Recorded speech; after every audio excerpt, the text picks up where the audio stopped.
Since Espejo was a youngster, he has learned to yield to me. Today I'm going to teach him a more complicated yield, which is yielding his head and yielding his inside hind simultaneously. Down the road, this will become the basis for collection and dorsiflexion. So here I'm starting by asking him to yield his head. I want him to yield at the pole and lift the root of his neck. Through the halter work, he already knows how to yield his inside hind as well. So now I start that messier process of asking for both together. So in the herd life, the horse knows how to yield. They yield space to that alpha animal. But that alpha animal never asks them to dorsiflex. They just ask them to get out of the way. So this is something that is not naturally in his repertoire.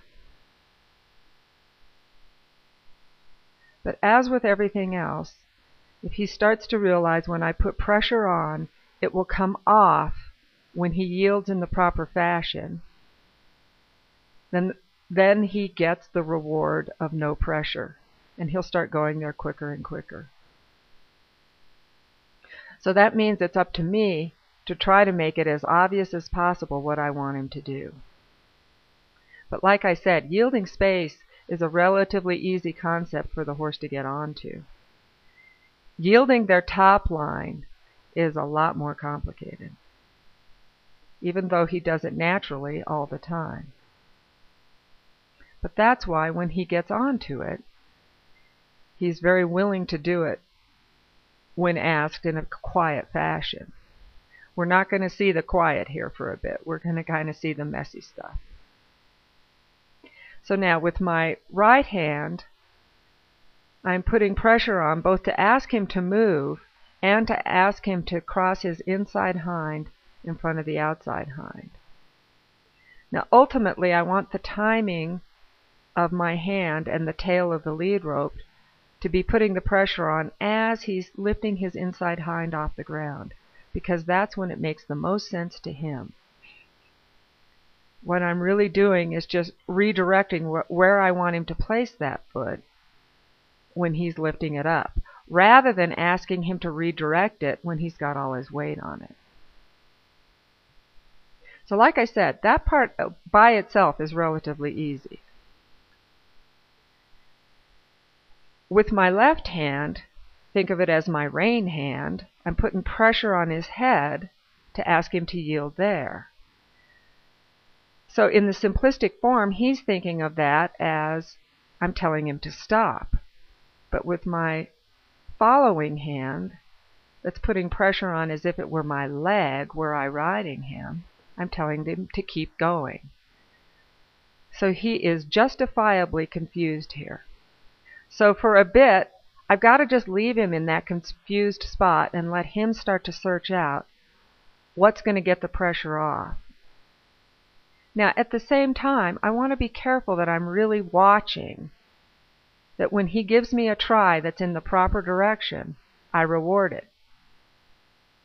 Otherwise, if I wait till he gets it perfect before I reward him, it's likely that it'll never happen, because every step of the way he's going to think he's on the wrong track.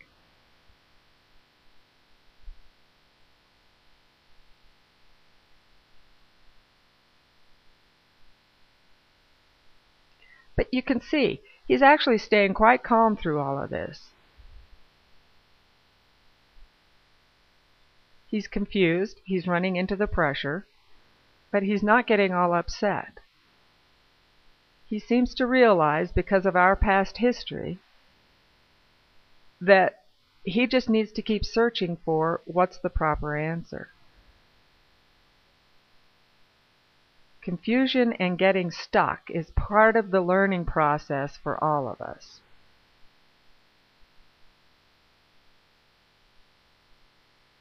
So here we are. We're kind of stuck. He's trying to yield to his head by shutting down his whole body.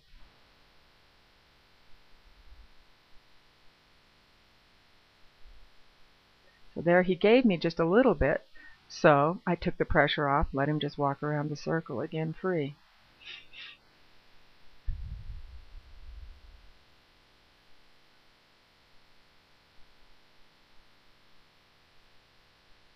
There's a start.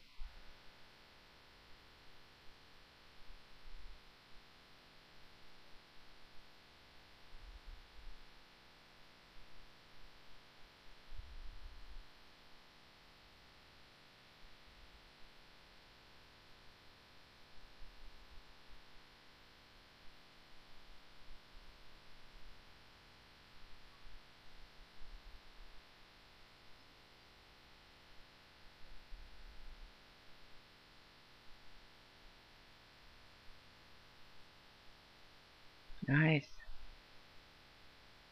So I give him a break, but tell him it doesn't mean you can just quit. We're not quite there yet. I could quit right there, but he's really doing fine with this. He's not all upset, like I said. And so if I take him a little deeper, get to where he can give me some repetitions of what I'm asking for, then it tells me that he's really getting on to what I'm asking him to do.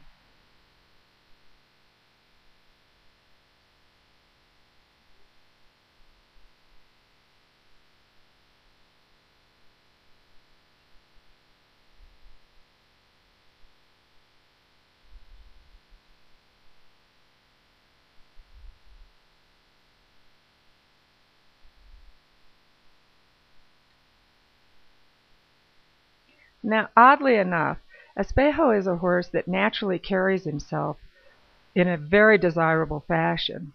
So sometimes he's walking around relatively yielded, and it's tempting to just leave him like that. But I need to know that I have the ability to ask him to yield.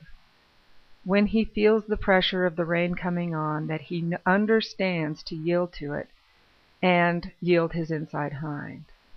So clearly here, I'm giving him a break, letting him know that he's done a really good job here. And so, since it took him a while to get there, I'm giving him a long break there in the middle. So now, of course, we're trying the other side.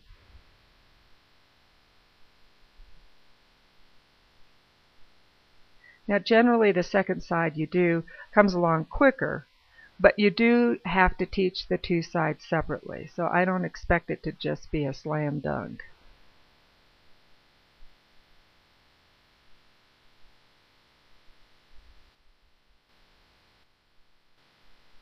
Pretty good.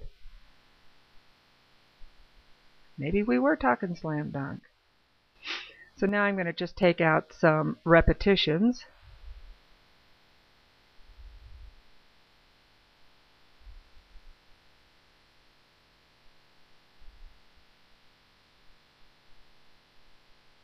So I'm going to just ask him for one step of yield and then release it and go on. Not get stuck in that human thing of getting greedy and wanting a bunch of steps strung together. In the end, it's all about the first step. And if you can get that first step repeatedly over and over and over again, then that appears to the observer as many steps strung together, but it should always be ridden as one step at a time. So this is really going just exactly the way I'd like it to go. So we're just trying both sides.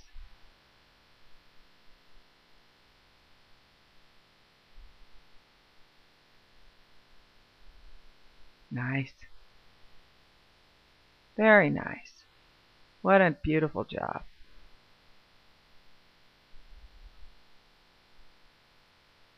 So we're really getting a lot of the pieces in place for getting on.